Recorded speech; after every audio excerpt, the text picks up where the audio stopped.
다른 사람에 의존하지 않고 결국에 자기가 탐구했던 거를 끝까지 자기 스스로 갖고자 하고, 그리고 저는 여기서 인상적이었던 게 데카르트 책이 왜 처음에 시작했으면 끝까지 다른 책처럼 그렇게 뭔가 완결짓지 않는가 비슷합니다. 그러니까 방법적인 거를 얘기해. 자기가 어떻게 탐구했고 이런 원리들이 있다라는 식으로. 그러니까 그 깊이 있게 어떤 우리가 논문이나 보면 완결성이라는 게 있잖아요. 결론이라는 게 딱 보면 있잖아요. 근데 데카르트는 발견한 거, 그거를 어떻게 발견했고 이게 원리가 어떻다 이런 식으로 맛보기처럼 보여주고 뭔가 이렇게 끝나는 듯한 수학책도 그렇고 다 비슷합니다. 예. 근데 여기 자기가 의도를 써놨더라고요. 보니까. 왜냐하면 내가 그걸 다 디테일하게 막 해놓으면 결국에는 스스로 하는 게 아니고 자기 자신도 누군가 내가 지금 발견한 거를 알려줬어. 그럼 빨리 알 수는 있겠지만 아무런 고통 없이 아무런 생각 없이 그거를 얻었다라는 거는 내 스스로 탐구했을 때하고는 비교할 수가 없다라는 거고, 사실 자기 고백은 내가 고통 없이 뭔가를 배웠다. 누구 스승으로부터. 그거는 참된 인식에 이를 수가 없었을 거라는 생각을 하고 있는 것 같아요. 그래서 데카르트 책은 인스, 그러니까 우리에게 뭔가 영감을 주지만 그러니까 생각하는 힘을 주는 거죠. 어떻게 보면. 그리고 그거를 끝까지 밀고 나가는 거는, 그러니까 데카르트가 방법 서술을 쓴 의도 자체가 그런 것 같아요. 그렇죠? 그리고 저는 여기서도 독자를, 데카르트가 뒤에도 나오지만 독자가 당시 사람이 아닌 거예요. 후세 올 사람들. 그래서 출판도 안 하려고 했던 건데 출판은 안 할 계획이었지만 기록은 계속 꼼꼼히 했어요. 기록은 다른 사람이 본다고 생각하고 출판할 때 못지않게. 그리고 그거를 내려고 했습니다. 언제? 사후에. 사후 출판이에요. 의도 자체, 애초에 계획은. 그러니까 자기가 어떤 명성을 바라는 것도 아니고, 그러니까 우리가 보면 이런 인식이, 우리는 늘 내 이익과 그것을 조금이라도 더 차지하는데 많은 시간을 보내잖아요. 그렇죠? 이, 우리가 사는 당대에만 해도 이웃하고 막 분쟁이 일어나고, 그러니까 그 작은 이익들을 추구하다 보니까 하여튼 계속 여기저기서 부딪히는 거 아닙니까? 근데 이런 거 부딪히지 않으면서 내가 이 세상에서 살아가는 그 존재 이유나 방식에 대해서는 데카르트는 아주 멀리, 지금 당장에서는 이익이 별로 없을 거라고 예상을 한 거예요. 그것도 대단합니다. 왜냐하면 잘못 받아들일 거기 때문에 이 사람들은 기존의 가치관과 뭐 신념을 갖고 있으니까. 근데 후대엔 훨씬 더 이득이 될 거라고 생각해서 그 기록을 꾸준하게 남들이 볼 것처럼 치밀하게 했고 사후 출판을 하겠다라는 생각을 한 거니까 이 사람의 정신이 참 어, 대단한 것 같습니다. 그렇죠? 그리고 그 의도는 스스로 내가 방법을 어떻게 해왔는지를 보여줄 거니까 자기 스스로 그 인식에 도달하라고 계속 얘기하는 거잖아요. 그리고 그 당대 사람이나 누구의 권위자를 믿지 말라는 얘기를 계속 합니다. 여기서도 뭐 엄청 많이 까대고 있어요. 제가 보니까. 특히, 이 합리론은 플라톤 철학을 계승했다고들 많이 하고, 플라톤은 소크라테스의 제자이고, 소크라테스를 굉장히 숭상하잖아요. 그 사람들은 늘 실천 영역보다도 이 아는 것, 올바로 아는 것, 그것에 엄청 치중하거든요. 알미 곧 이제 모든 것을 결정하는, 올바로 모르기 때문에 제대로 행동을 못 한다고 생각하는 건데, 데카르트가 여기서 저는 놀라운 게 여기 98쪽에 고대 철학자들, 그 전해지는 글이 없습니다. 고대 철학자들이. 데모크리투스만 봐도 그 사람이 썼다는 책이 꽤 많아요. 목록 자체가. 목록만 우리에게 전해지거든요. 근데 그 원전이 안 나왔어요. 그러니까 데모크리토스는 원자론을 얘기했던 사람이고, 이 지구가 둥글다고 얘기했던 사람들이에요. 태양도 둥글고. 하여튼 그 이제 자연 철학자들이. 근데 그 플라톤의 책에 보면 이런 게 있어요. 제가 원전을 정확하게 찾아보지 않아서 그러는데, 소크라테스가 이 데모크리투스 같은 사람이 엄청나게 뭔가를 알고 있을 것 같아가지고 가서 이제 직접 탐문하고 질문했다라는 거예요. 소크라테스는 원래 뭐 알고 있는 사람 찾아가가지고 막 질문하고 들춰내지 않습니까? 무지를 들춰내는 건데 이런 질문을 합니다. 자네가 뭐 예를 들면 지구가 둥글다라는데 신이 왜 지구를 둥글게 만들 고태한 이유가 있냐 이렇게 물어봐요. 둥글게 만들어서 우리 인간에게 뭐가 좋냐 이거지. 그랬더니 데모크리토스나 그 자연 철학자들은 그건 우연이다라고 얘기해요. 예를 들면, 그러니까 어떤 막 그 설계가 있어가지고 막 그런 게 아니고, 어? 자연 법칙에 의해서 그렇게 된다라는 거죠, 그냥. 그리고 많은 법칙들은 우연에 의해서 이게 원자가 모였다. 그 당시엔 설명을 못 하니까, 그러니까 이게 어떤 계획과 의도, 뭐 신의 그런 간섭 이런 게 아니고 그런 방식으로 세상이 이제 합성되고 분해되고 막 이런 식으로 계속 변화무쌍한 세상을 이루고 있다고 얘기했는데 거기서 결정적인 이제 그러면서 굉장히 어리석은 이상한 사람처럼 묘사를 했어요. 플라톤이 자연 철학자들을. 근데 우리가 지금 아는 세상에서는 소크라테스가 그 질문이 엄청 어리석은 거거든요. 인간 중심적 사고. 그러니까 이제 베이컨이 말한 종족의 우상이 나 중심적인 인간 중심적으로 세상을 바라보는 거죠. 이거는 그러니까 지구가 둥글어야 둥근 거하고 평평한 것 중에서 신이 구태 그렇게 만들 무슨 인간에게 무슨 이로움이 있어서 이렇게 만드는가 그 질문 자체가 어리석은 건데 그리고 이제 자연학자들은 그 당시에 가장 합리적인 대답을 한 거거든요. 근데 그게 어리석은 약간 바보들의 얘기처럼 예, 그렇게 얘기를 한 거거든요. 그래서 여기 아, 이 데카르트가 그렇게 얘기한 거는 고대 철학자들의 글들이 우리에게 전혀 전해지지 않고 그들이 어떤 말을 했는지는 다른 책을 통해 가지고 전달되고 있는 거예요. 근데 굉장히 나쁘게 묘사됐습니다. 뭐 소피스트도 마찬가지고. 그 플라톤이 어떻게 보면은 플라톤이나 아리스토텔레스가 기여한 부분도 있지만 어떤 저작에서 언급을 하고 있기 때문에 약간의 이제 리뷰처럼. 근데 원전이 전해지지 않으면서 자기하고 생각이 다른 사람들의 글이나 이런 거를 약간 좀 네, 이게 약간 비난 어리석은 것처럼 묘사를 한단 말이죠. 그래서 자기가 데카르트도 그렇게 좀 후대 사람들을 생각했을 때 자기가 후대 몇백 년 뒤에 몇천 년 뒤에 어떻게 인식되는지를 생각한 것 같아요. 그래가지고 내가 직접 쓰지 않은 것에 대해서는 판단하지 말라. 전해들은 얘기. 그거는 판단하지 말라. 왜? 데모크리토스처럼 그럴 수 있다라는 거. 그래서 자기는 기록을 남긴 겁니다. 사후에 꼭 내가 직접 쓴 이것에 대해서. 그러니까 이 사람이 얼마나 철저하고 그리고 당대의 관념을 완전히 벗어난 사람이에요. 자기가 판단했을 때 다른 사람이 예를 들면 플라톤이나 아리스토텔레스를 누가 거부하겠습니까? 이 사람들이. 그렇죠? 이것도 아리스토텔레스 얘기를 합니다. 아리스토텔레스의 추종자들 다 철학도 이제 아리스토텔레스의 추종자이기 때문에 신학 자체가 어, 데카르트는 그걸 굉장히 우습게 봤어요. 그 사람들을.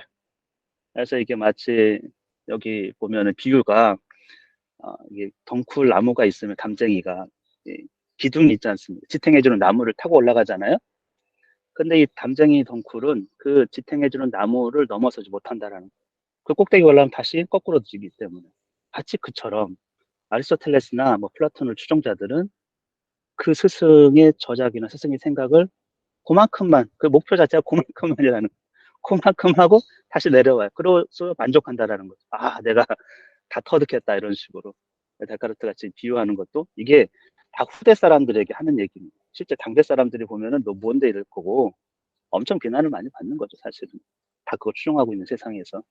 이거 얼마나 잘났으면. 그래서 계속 데카르트 책에 자기 합리화처럼 보이는 문장들이 꽤 있어요. 나는 대단치 않다라는 것도 내가 뭐 발견한 것도 별거 아니고 모르는 건 엄청 많고 이런 식으로 약간. 근데 그게 다 자기 잘난 것처럼 우리가 지금 들으면 들리고 아마 당대 사람들도 그랬을 거예요. 이게 마사지가 안 되는 거죠. 자기 잘난 맛에 엄청 쓰고 있는 게 보이니까. 아무튼 그게 이제 이 책을 이렇게 쓴 것도 자기 저작물 모든 것들이 대부분은 이제 후대 사람들에게 그리고 그걸 뛰어넘으라고 그리고 자기가 모든 것을 아리스토텔레스처럼 막 그렇게 완결성 있게 뭔가를 다 아는 것처럼 집필하지 않은 이유는 뭔가 이렇게 시작만 하고 영감을 주는 쪽으로만 책이 집필된 이유는 스스로 찾으라는 이런 측면에서 보면 굉장히 대단한 사람입니다. 저는. 왜냐하면 우리는 그 뭐 뒤에 아이작 뉴턴이나 뭐 라이프니츠만 봐도 데카르트에 완전히 이제 그대로 영향이 있고 그 사람 데카르트 없었으면 발견하지 못했을 많은 것들인데 그 사람들은 자기 거란 자기 것, 자기가 발견한 것 이것에 대한 엄청 집착을 하거든요. 데카르트는 전혀 그런 게 없지 않습니까? 왜냐하면 학계에 있질 않았어요, 이 사람은. 누구한테 인정받을 뭐 그런 것 자체를 갖고 있지 않았어요. 그거는 집도 부자고 그리고 부모님도 왜 워낙에 좀 자유롭게 키워가지고 이런 생각을 한 것 같아요. 세상의 성공 막 이런 거하고는 전혀 동떨어진 사람처럼 느껴지거든요. 네, 우리도 자녀를 좀 그렇게 풍족한 사람으로 키우면 어떨까 싶습니다. 노예처럼 막 이거 안 하면 안 되고 막 성실해야 되고 막 그런 거 있잖아요. 아침에 일어나서 막 쟁기 갈아야 되고 막 이런 것처럼 키우지 말고 좀 약간 여유가 있으면서도 좀 넓게 보고 깊이 보고 뭐 하나에 그냥 매여가지고 있지 말고 성공해 뭐 이런 게 아니고 약간 예, 우리가 지금 가진 거는 데카르트가 가진 거가 더 많거든요. 가난한 사람조차도 어떻게 보면 할 수 있는 수단, 뭐 주어진 시간 이런 것들이 그런 느낌. 그래서 여기서도 스스로라는 게 그래서 저도 이게 느꼈던 게 책이 데카르트가 이런 방식으로 책을 쓴 게 이 책도 보면은 뭔가 뭔가 좀 완결성이 없지 않습니까? 그렇지 않아요? 뭐 하다 마는 것 같은 얘기 이렇게 돼 있고 무슨 약간 그런 얘기를 그러니까 여기다가 자기가 GP 리더를 6부에서 그래서 6부가 없었다면 좀 더 많은 오해를 했을 것 같기도 해요. 그래서 적절한 6부가 아닌가 이런 생각이 좀 듭니다. 그래서 우리 자신을 위해서도 예, 또 자녀 교육을 위해서도 그런 점을 좀 이런 정신을 틀에 매여 있지 않은 정신 시대를 훨씬 뛰어넘는 정신 그게 원래는 신에 대한 개념이거든요. 신은 시공간을 뛰어넘어 있어요. 우리가 사는 이 대한민국이라는 그 사회 그다음에 현재 시점 이런 거를 뛰어넘어서 볼 수 있는 다차원의 존재 그런 이제 그게 더 높고 차원이 높고 다른 시각에서 이제 세상을 보는 거죠. 그런 사람이 이제 데카르트인 것 같습니다. 이 데카르트가 그러니까 이 저도 제가 아들에게 생각하는 것이 무엇이냐 이렇게 생각을 해봐 이랬을 때 계속 얘기해 주는 거는 쪼개야 된다. 분석이라는 게 쪼개는 거거든요. 잘게 쪼개고 그리고 쉬운 것으로부터 인식을 해서 이 순서를 잘 정하는 것이 데카르트가 얘기했던 거 똑같아요. 그 수학할 때 똑같습니다. 수학 문제를 딱 접하면 그게 무엇인지는 0을 넣어보고 1을 넣어보고 이렇게 쉬운 것에서 인식해가지고 결국에는 이게 원하는 게 이거구나 이렇게 인식을 해야 돼요. 복잡해 보이는 현상. 근데 생각하는 힘이 없다라는 거는 그냥 복잡해 보이는 거예요. 일단 그냥 어려워. 그게 아니고 그러니까 간단한 인식을 할 수 있는지 그래서 데카르트 늘 명석 현명하고 간단한 것에서 시작해서 더 어려운 것으로 그래서 데카르트가 여기서 쓴 거는 자기가 발견한 것 중에서 일부라고 얘기했고 그리고 어, 결국에는 끝까지 나가지 못했다고 했어요. 자기가 어떤 분야도 그렇죠? 이제 그렇기 때문에 이게 왜냐하면 뭔가 시작은 했고 몇 가지 크게 보면은 한 두 가지 전투에서 더 승리하면 자기가 이루고자 하는 것은 다 이뤘다. 근데 디테일한 부분에서는 끝까지 밀고 나가지 못한 거거든요. 무슨 이야기인지 아시겠죠? 그러니까 그 두 가지 전투도 자기가 딱 보니까 아직 못했는데 내가 그렇게 늙지는 않았으니까 가능할 거라고 이제 약간 긍정했던 것 같아요. 자기 삶에 대해서 내가 이거 내, 세, 내 하고자 했던 어떤 큰 전투에서는 성과가 있겠구나.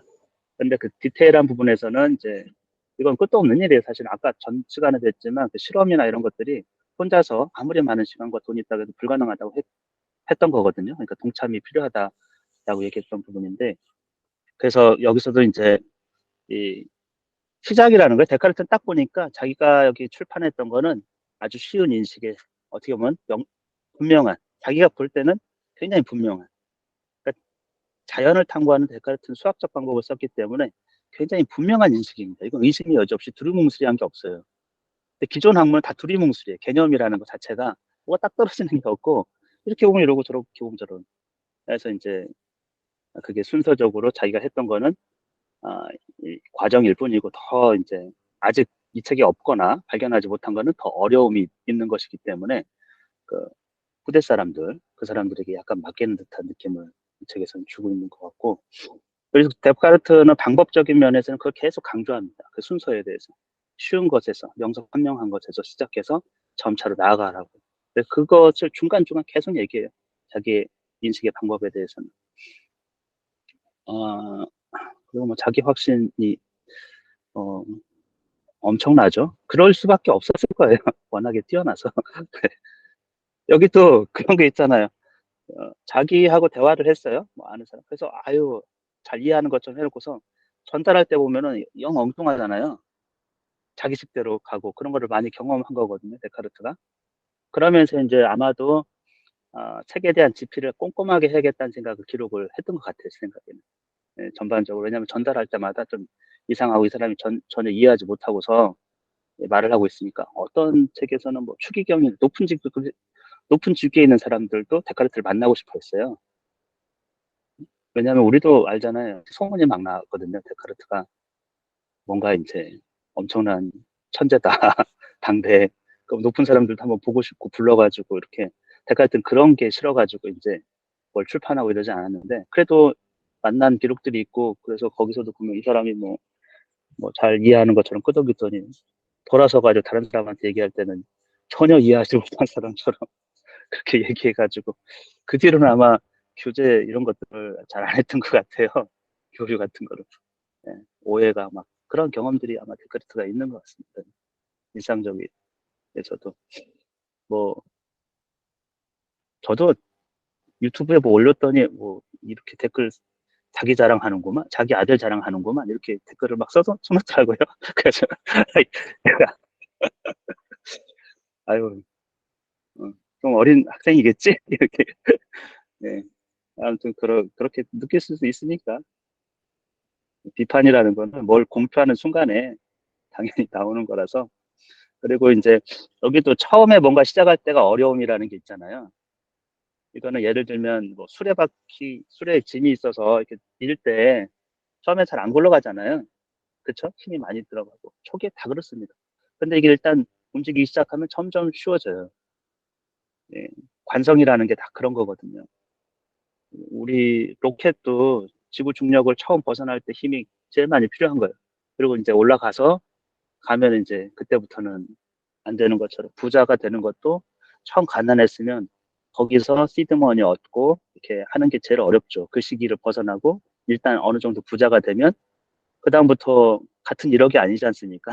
없을 때 1억하고 뭐 100억이 있는데 1억 모으는 거하고는 완전 다른 거죠. 이게 이제 뭔가 관성의 법칙의 일종의 그게 가속 뭔가 이제 그 인식에 이르고 공부하는 것도 비슷한 겁니다.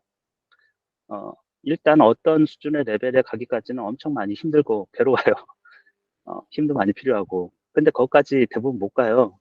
포기하고. 근데 거기를 딱 벗어나면 이제 인식에 있어서도 이 가속 페달을 밟는 것처럼 명확한 것들을 이제 인식하기 시작하는 거거든요. 그래서 데카르트가 얘기한 게 어떻게 보면 우리에게 위안을 좀 주는 거예요. 처음 시작할 때는 어렵다.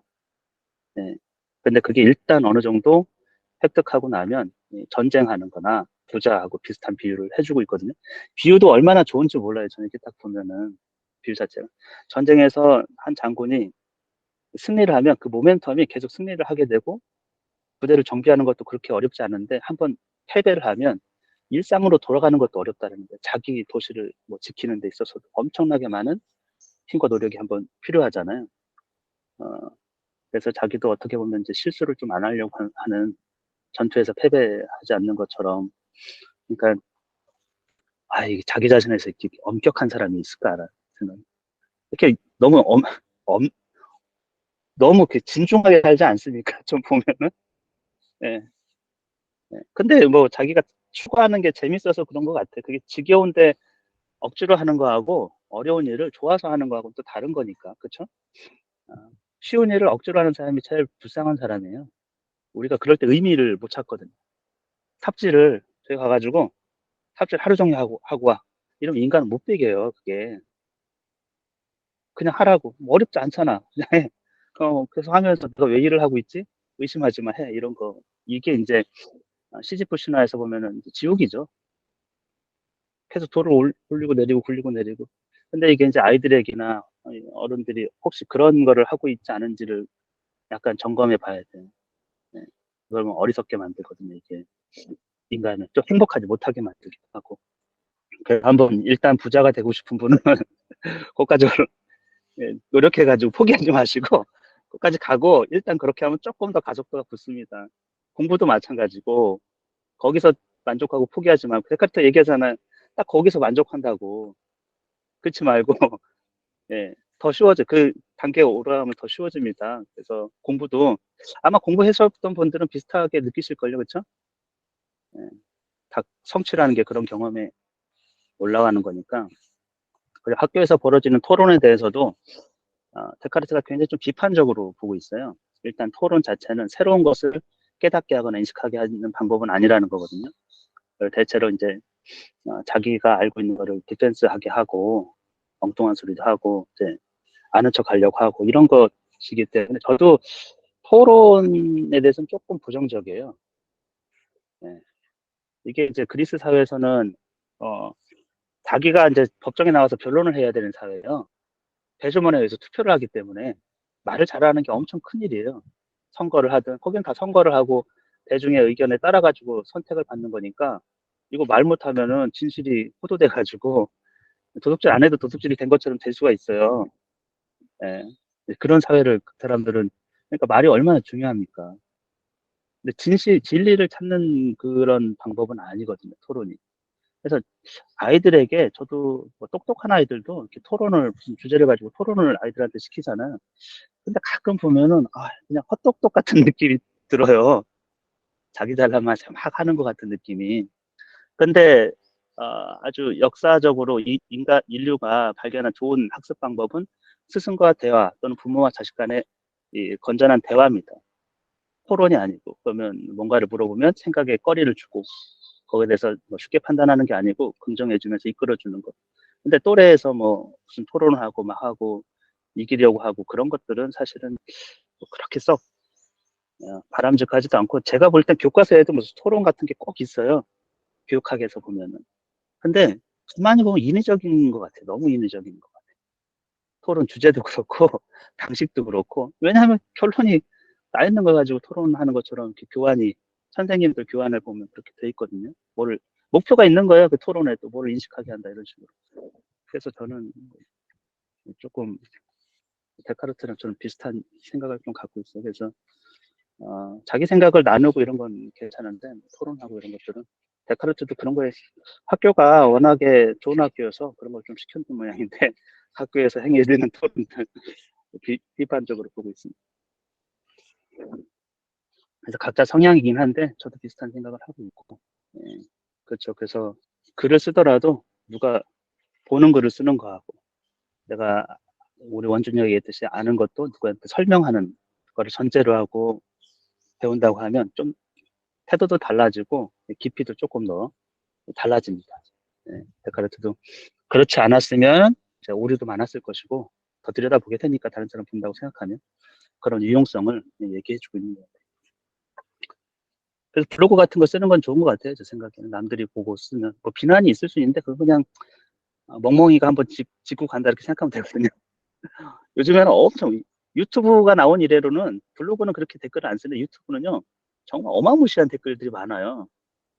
예, 그냥 멍멍이가 짚고 간다 이렇게 해야지. 왜냐면 초등도 많고 막 애들이 그냥 막 말도 안 되는 얘기도 거기다가 막 써놓고 예, 그렇기 때문에 근데 그런 거에 뭐 이렇게 내 감정에 격동할 필요는 없고 근데 다른 사람들한테는 유익할 수 있죠. 데카르트가 책을 안 쓴 것도 보면은 여기 그런 말을 써놨는데 하여튼 악의와 질투로 들춰내려고 무척이나 애쓰는 사람들이 있으니까 어떤 분이 그 자연순환농법 해가지고 이렇게 지렁이도 키우고 잡초도 키우고 이렇게 거기에 이렇게 하고 있는데 그거를 또 맨날 찾아가지고 계속 비난하는 사람이 있대요.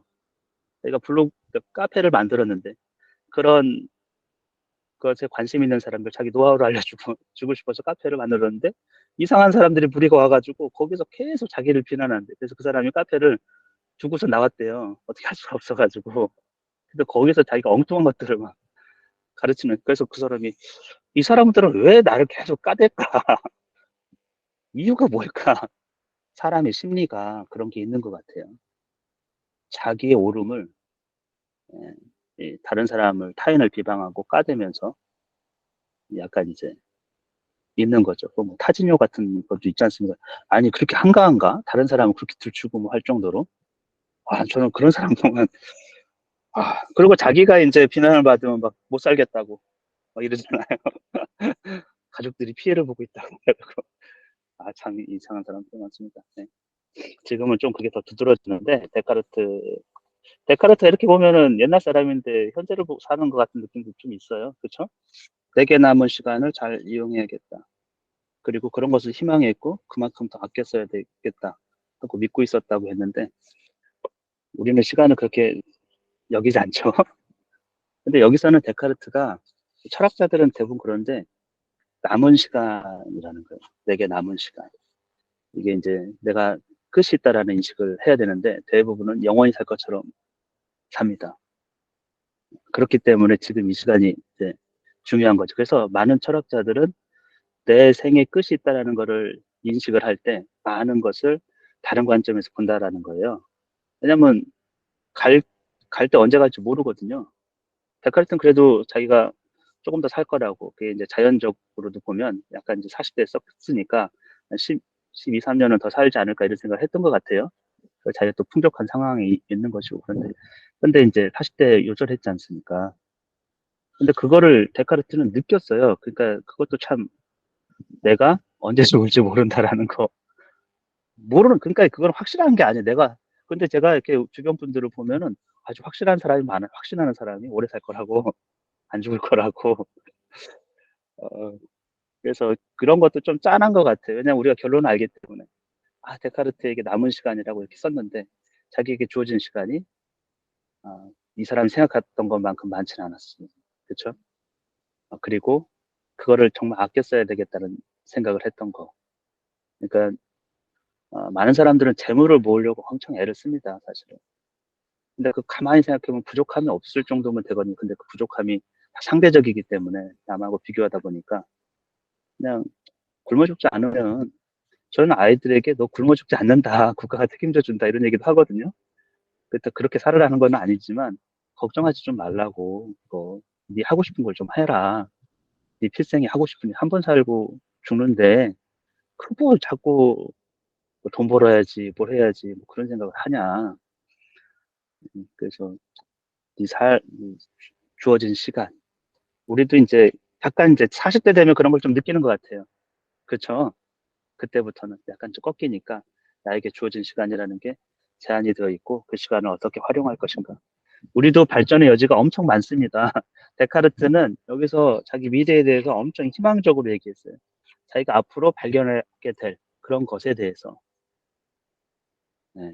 계속 늙어서 이게 아니고 계속 더 발전할 수 있다. 내 인식의 토대도 그렇고 내가 새로 발견할 것들에 대한 희망 이런 것들이 있었거든요. 그래서 우리도 데카르트 봤으니까 아이 내 인생 끝났어. 우리 애나 잘 키워야지.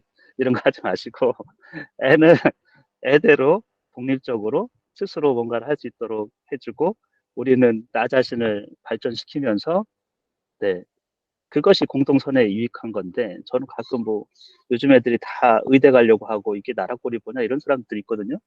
아니 그 걱정할 거면 자기가 뛰어나지면 되는 거 아닌가? 그러면서 그거를 비난을 해요 또. 요즘 대한민국이 거꾸로 가고 있다는 또 문제. 저는 제정신에서 저런 댓글을 쓸 수가 없을 것 같은데 그 비난하고 있는 그 주체인 그 사람의 인식은 도대체 뭐지? 뭐 그런 생각이 좀 들지 않습니까? 애들 의대 간다고 비난할 수 있는 처지에 우리가 있는가? 그런 생각이 좀 들기도 하고. 아니, 그다 집어치우고 댓글 쓰는 시간에 어, 자기 자신을 발전시키는 거, 자기 자신을 개선시키는 거. 예. 아이한테 뭐라고 하기 전에 내가 먼저 하면 돼요. 그럼 좋은 결과가 늘 옵니다. 그건 부정적인 결과가 올 수가 없어요.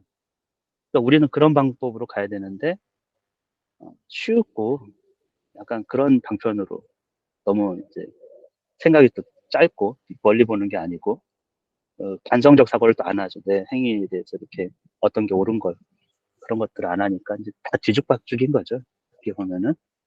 그래서 데카르트를 읽는 유익이 그런 것이 있는 것 같아요. 이 일상의 적용에. 그리고 다음 시간이 우리 마지막입니다.